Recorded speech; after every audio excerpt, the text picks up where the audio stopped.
Good morning, everyone. This is Mammal Joy, and welcome to my channel. I'm going to be finishing up the mush. I cooked some stew meat yesterday, and I put it in the refrigerator so I could use it today. And I'm going to show you, I've made mush for you before, but I'm going to do this again. And I saved my broth from the stew meat, and that's what I cook it in. Mush to us is a sliced off piece of corn mush that is sliceable in slices, not in a creamy thing that you eat with a spoon. We get ours solid, slice it up, put it in a skillet with hot Crisco, and fry it till it's crisp. And we eat it with our eggs. And also, the mush, the stew meat that I cook, I put in the meat also. So what I'm going to do is I'm going to put 3 cups of broth in this pan because it has to be heated. So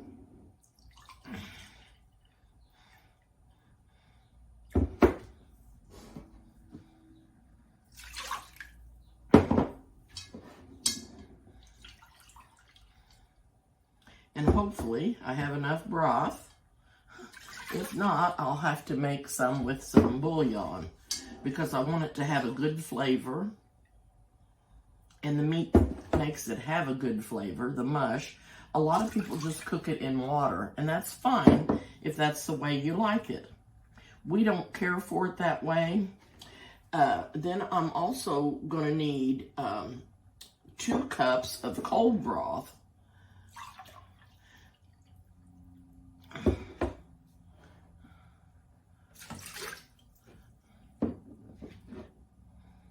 Because you have to mix your cornmeal up, part of it, before you put in the hot water, because it'll just go into a hard lump. So I mix it with cold broth, and then I'm gonna see if I have enough. Oh, just right. I'm gonna get the meat out. And I'm only going to use half of this meat because I have more broth in the refrigerator. I'm going to grind it all up, but I'm only going to put half of it in the stew meat, or the mush. I'm only going to put half of it in the mush. I'm going to grind this up. You can shred it or whatever, however you would like to do it. I like to put it in the processor.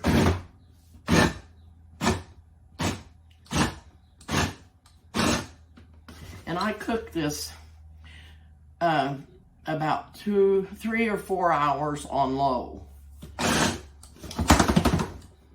so that it would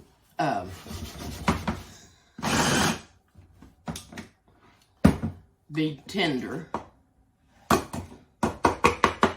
And when you mix this up, it makes quite a lot of meat, more than what you would think. Let me get my other little mixing bowl out here.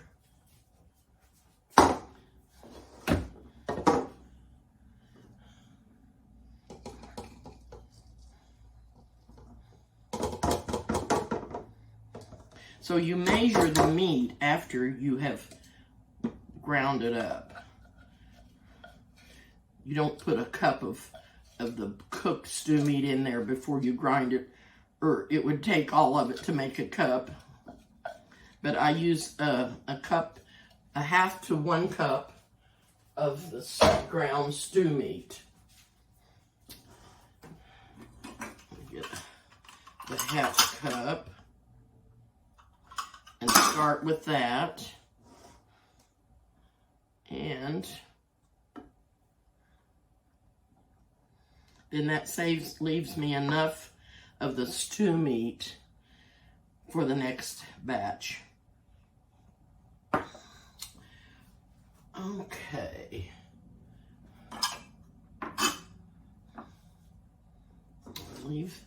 I'll just leave that there.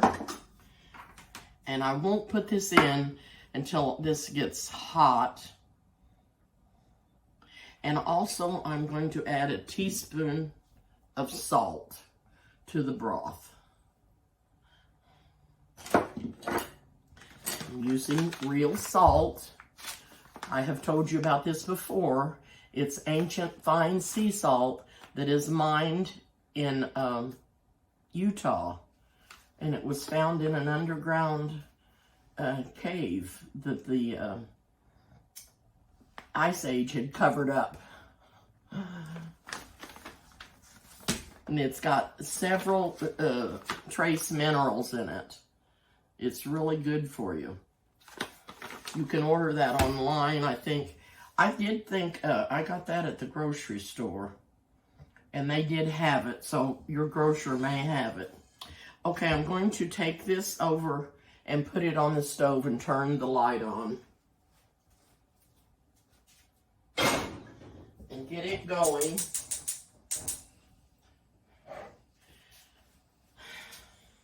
I'll set the meat over there because I want to put it in when the broth gets hot. Now, I've got 2 cups of broth in here.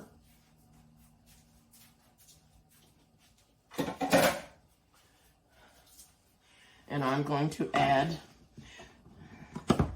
I'm going to put 2 cups of cornmeal in here, but I'm then, when I get this stirred up and pour it into the boiling broth, I'm going to add 2 more cups of the cornmeal just into the hot broth. Let me see.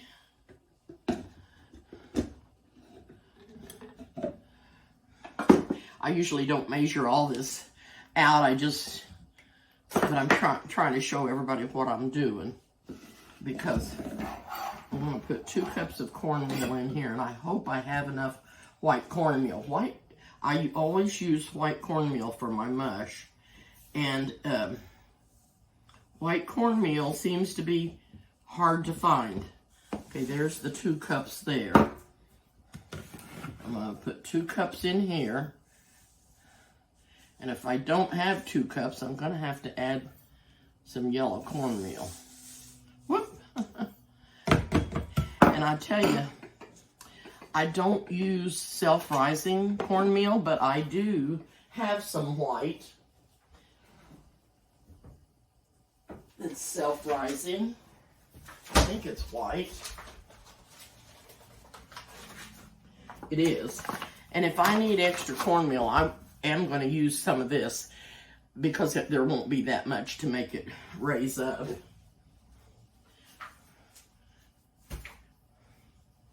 Okay, we've got the water started, and I need a whisk.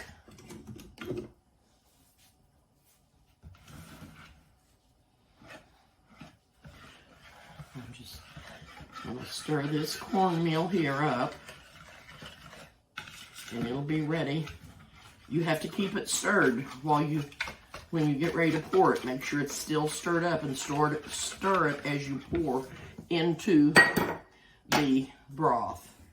So I think we're ready to move over to the cooking area. And this, let's see, I still may need, I'm going to put some more meat in here, because I probably will add, sometimes I put a half a cup, sometimes I put a cup. It depends on how much meat I have.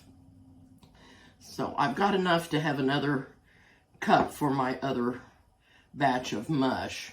I don't want to skimp on it either. So I'm going to move part of this over there, and I'll be back to get you.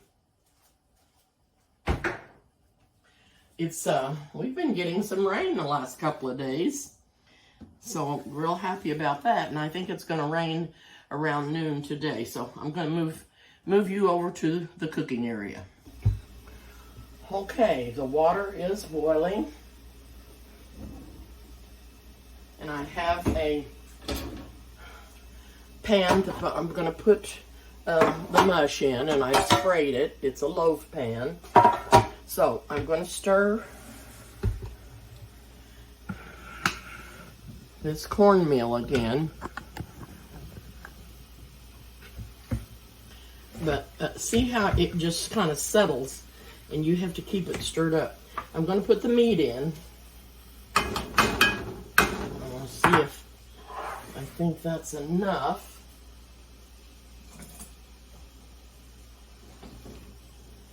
I'm going to add just a little bit more of it. Okay? Now, I'm going to stir the cornmeal again and get it stirred up and start pouring it into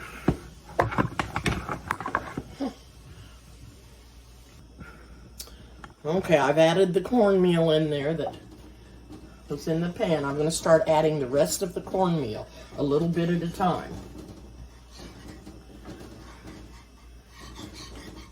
And stir as I add.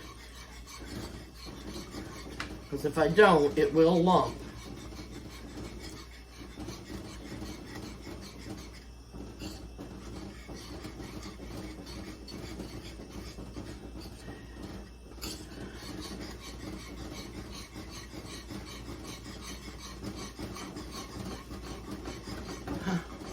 I used to do this a different way when my husband was around, because he would help me stir it. I'm going to turn the light down. And I'm going to add a little bit more cornmeal. And this is the cornmeal that's self-rising. But I'm going to add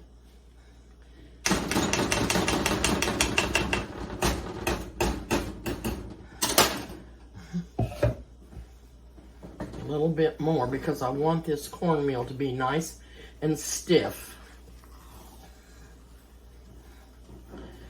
We used to stir and take turns stirring, and Kenny would stir for a while and I'd stir for a while, and it was just so much harder to do. And this makes it a lot easier. So much easier to do, especially since I had a bad shoulder. Now my shoulder's fine because I got a new one. Okay. That looks like it's going to be excellent. Now, this is what I'm going to do. I'm going to put the lid on. And I'm going to turn it. Let's see, I'm going to cover it and I'm going to simmer it.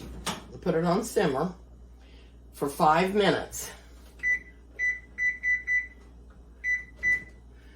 Okay. Then I'm going to put it in the loaf pan. And I'm not sure if it's going to fill that loaf pan or not. If it does, I've got another one standing by. I know that cornmeal mush does not, fried mush probably doesn't sound that appetizing to you, but it is delicious. And it is so good with your eggs. And we fry it up in an iron skillet, and we let it get real crispy and brown. And it has the meat flavor in it, and the broth flavors it up, and it is such a good taste. And it's so good to eat with your eggs. And mush was one of my husband's favorite things to eat. And all of us, all the kids learned to like it from eating it because of him, and they all love it. They absolutely love it.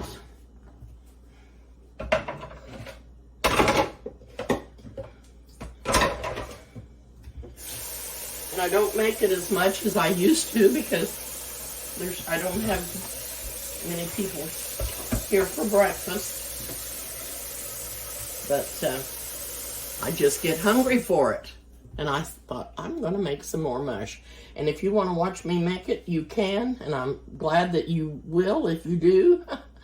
And I hope you'll try it. It's not that hard. And actually, you wouldn't have to add that extra cornmeal. You could just put it on and let it simmer. But, you know, I'm going to move it to a different burner, because this burner is so high, it doesn't do simmer very well. And I don't want it to get burnt on the bottom. So I'm going to transfer it over to the other burner. Anyway,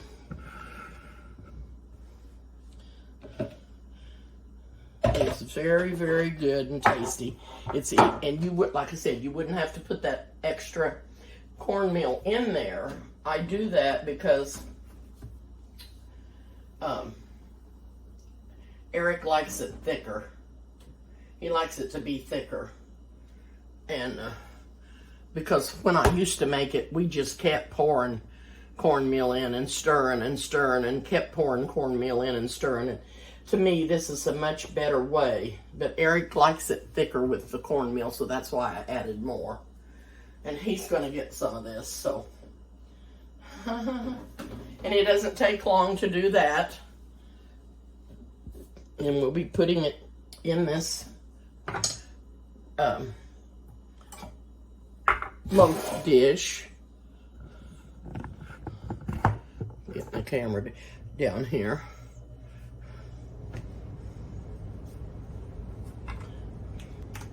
Alrighty, it's been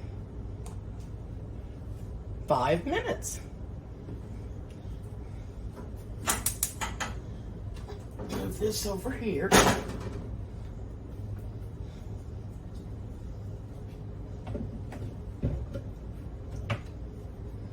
And we'll start transferring the mush over to the loaf pan.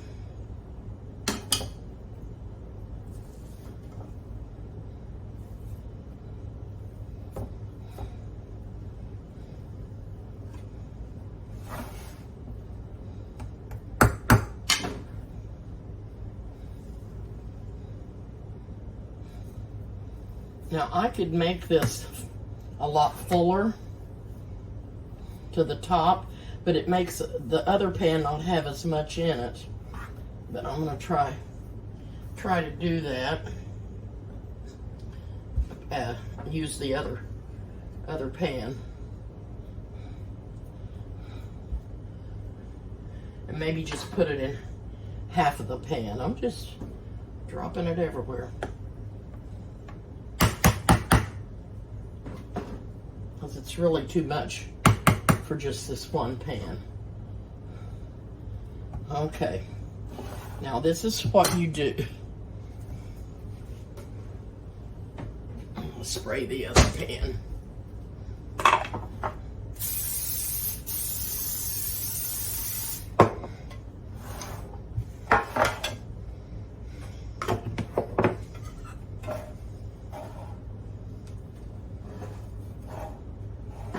I'm just gonna put it at one end until I see how much it's gonna cover.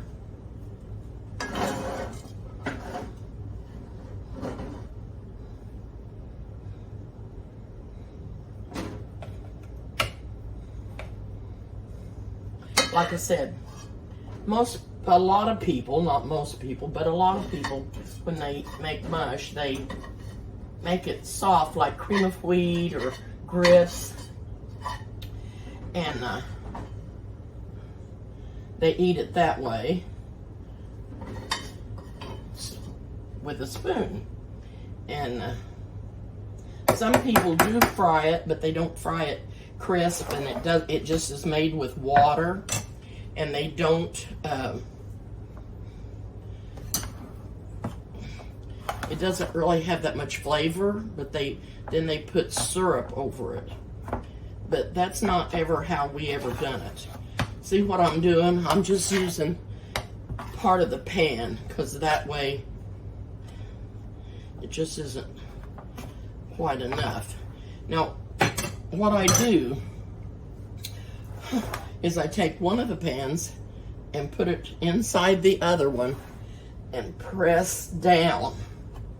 And I'm going to take my spoon and press even more,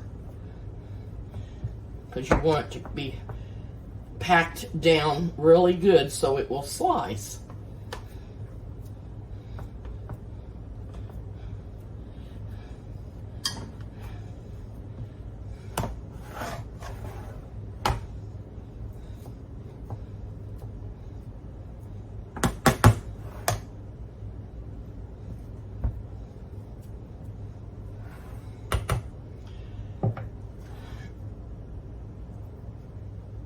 And I just push it real hard down in there.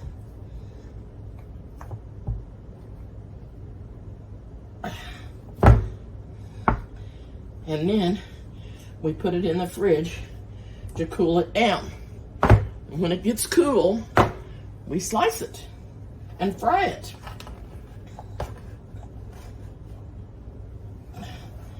And I'm gonna try to smash that down a little bit. It may go over out the edge, I don't know. I'll do a little bit. That worked pretty good. Okay, now I'm gonna let this cool out on the counter for a little while. Then I'm gonna put it in the fridge and cool it down. And I'll try to get back and fry you a piece so you can see. Okay, I'm back. The mush is not really cold, but I did slice a piece, and I've got my skillet hot, and I'm going to put a piece in here. If you don't let it get cooled down and chilled, sometimes it crumbles and doesn't stay in a slice. But that doesn't make it not good, but it's just too warm, and I sliced it anyway, and I just did it on this little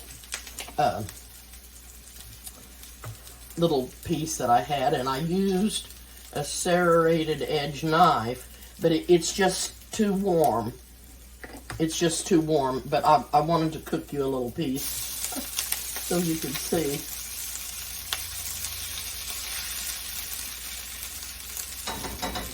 Anyway, I'll let that cook and then I'll come back and taste it. Okay, I've got some crumbs left that I'm gonna cook in this skillet too. It's starting to brown up, and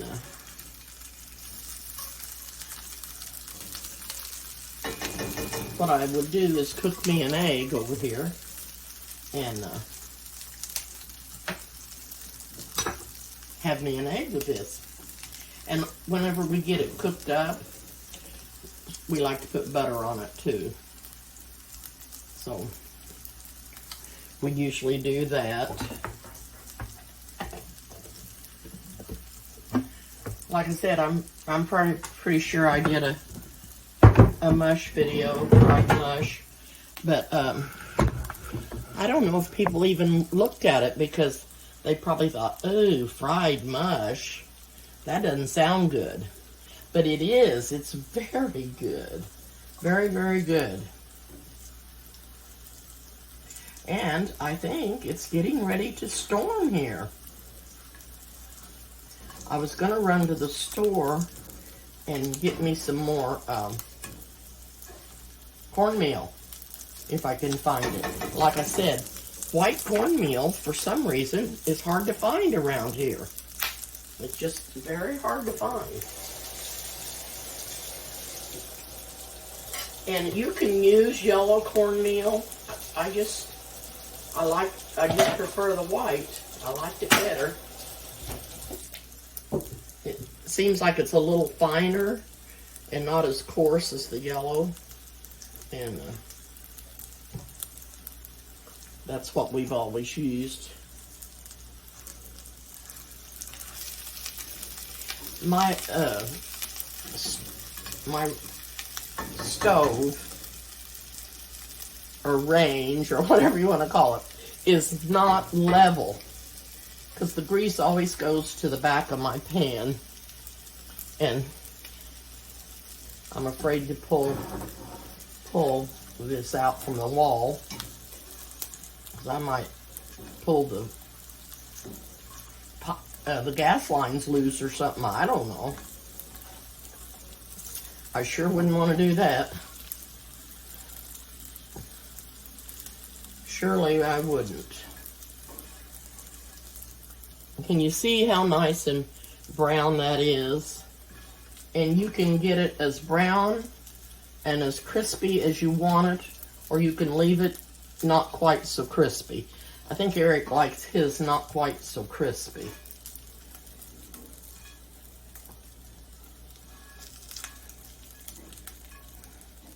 And like I said, this burner on this side just burns up. You can't get it on low. You can't even get it on a simmer. We'll let that one cook just a tiny bit longer. Get me a little slab of butter out here.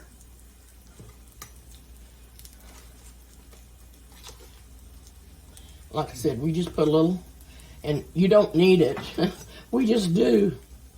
Don't need that at all, but we do. We always put butter.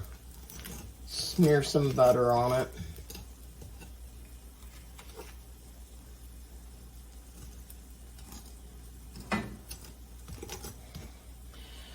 But if it's more solid, you can slice it up and it'll stay in a slice usually.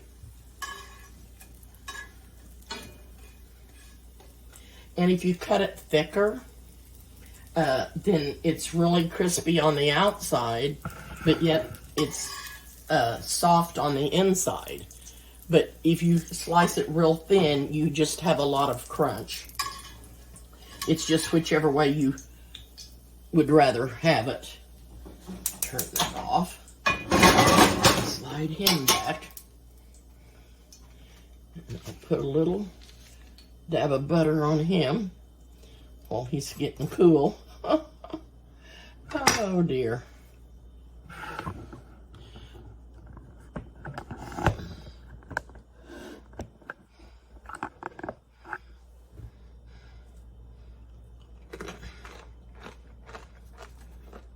Okay.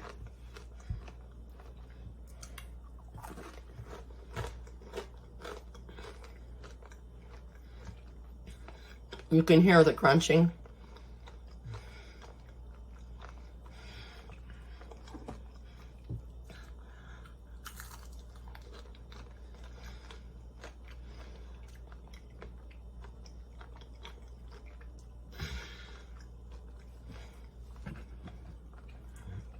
It's not the same as cornbread, and it's not the same as corn cakes. And it's got that beefy flavor and the meat in it. But I have ground the meat up, you know, and you don't see it as much. It's very, very good.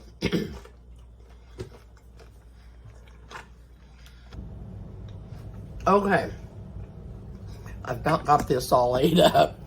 I've got this piece left that I cooked last, and I'm going to take a bite of it.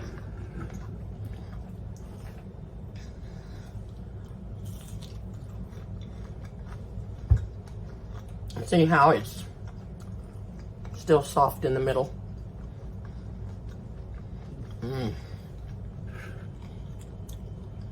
Bit crunchy on the edge, on the outside. This is delicious, and it's so good with your eggs.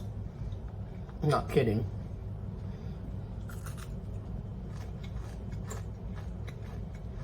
You can keep it in the refrigerator for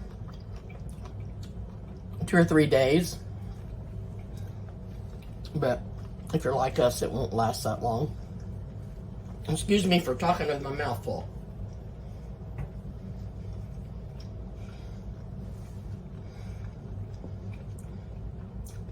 I've got a nice piece of some meat in with this one. It's really good. I just don't think stew meat gets It gets tender because you can pull it apart, but I like it ground up in the processor better.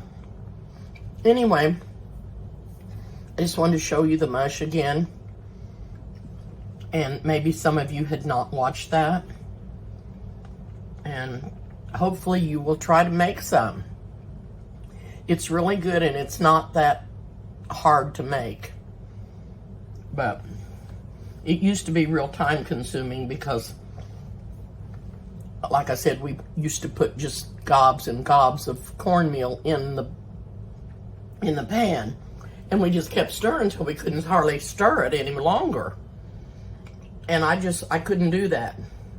My shoulder got so bad I could not do that. And I could probably do it now, but my muscles give out, but my shoulder works good. Anyway, I'm gonna hop off for now and see if I can come up with something else to show you. I do appreciate you all watching my channel. Share my videos with your friends in case they might be interested in some. I give a lot of little tips once in a while and different things. And hit the like button and the notification bell so you will get notified when I have a new video on. Thank you so much for watching. See you soon.